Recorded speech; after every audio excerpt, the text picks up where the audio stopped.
ప్రళయ కాలంలో మహాదేవుడు మహాలయ విన్యాసం చేస్తాడని అంటారు. ప్రళయం అంటే ఏమిటి? ఈ ప్రళయం ఎన్ని రకాలుగా ఉంటుంది? ఎలా విశ్లేషించుకోవాలి?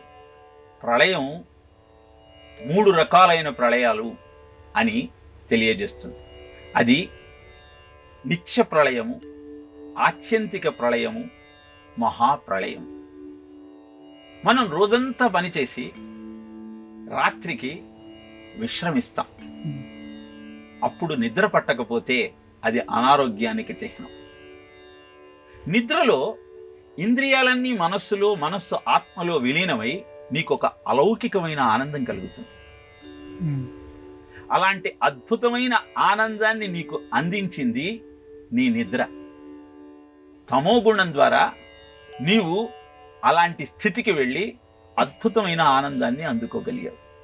అంటే నిత్య ప్రళయం ద్వారా నీకు కలిగేది అద్భుతమైన ఆనందం. మరి ఏ రోజుకు ఆ రోజు నీవు నిద్రపోతూ మేలుకుంటూ నీ కార్యక్రమాలన్నీ నిర్వర్తించుకుంటూ నిత్య ప్రళయం ద్వారా ఆనందాన్ని అందుకుంటున్నావు. ఎంతకాలం ఇది సాగాలి? జీవుడి యొక్క లక్ష్యం ఏమిటి? మానవ జన్మ అర్థం ఏమిటి? మా అంటే వద్దు, నవ అంటే కొత్త, జన్మ అంటే పుట్టుక. మళ్ళీ పుట్టుక లేకుండా చేసుకోవలసినటువంటి లక్ష్యము, కర్తవ్యము ప్రతి మానవుడిది. దీన శుభము లేదు, దివ్య కీర్తియు లేదు. జగతి పుట్టి పుట్టి చచ్చి చచ్చి పొరల నేల మనకు.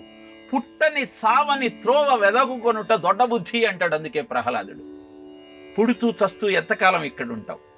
అందుకే సజ్జోముక్తి, క్రమముక్తి, భక్తి మార్గము, ప్రపత్తి, ఇన్ని మార్గాలు తెలియజేశారు. యోగాన్ని నువ్వు అభ్యసించగలిగితే అద్భుతమైన ప్రాణాయామ సాధన ద్వారా, అష్టాంగ యోగం సాధన ద్వారా సజ్జోముక్తి పొందవచ్చు. లేదంటే అంచెలంచెలుగా నీ సాధనను పెంచుకుంటూ ఆ సర్వేశ్వరుణ్ణి నువ్వు చేరవచ్చు. భక్తి మార్గాన్ని అనుసరించి ఆ భగవంతుడే సర్వస్వం అన్న భావనతో నవవిధ భక్తులలో దేనినైనా ఒక దానిని ఆధారంగా చేసుకుని ముక్తి పొందవచ్చు.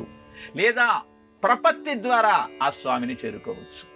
ఇవన్నీ కూడా ఆత్యంతిక ప్రళయాలు అని తెలియచేయబడ్డాయి.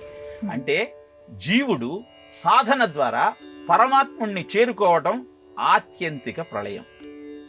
ఎన్ని సార్లు చెప్పినా, ఎన్ని జన్మలిచ్చినా జీవుడి యొక్క ఆలోచన విధానంలో మార్పు లేదు. ఆసురీం యోని మాపన్నాహ మూఢా జన్మని జన్మని మాం అప్రాప్యైవ కౌంతేయ తతో యాతి అధమాం గతిం. అనేకమైన ఆసురీ యోనులలో ప్రవేశిస్తూ మళ్ళీ పుడుతూ జీవిత లక్ష్యాన్ని గమనించకుండా జీవితాన్ని గడుపుతున్న వారందరికీ నువ్వు భగవంతుడి దగ్గర వెళ్ళలేకపోతే భగవంతుడే నీ దగ్గరికి రావాలి కదా. అంతా ఆయన సంతానమే కదా.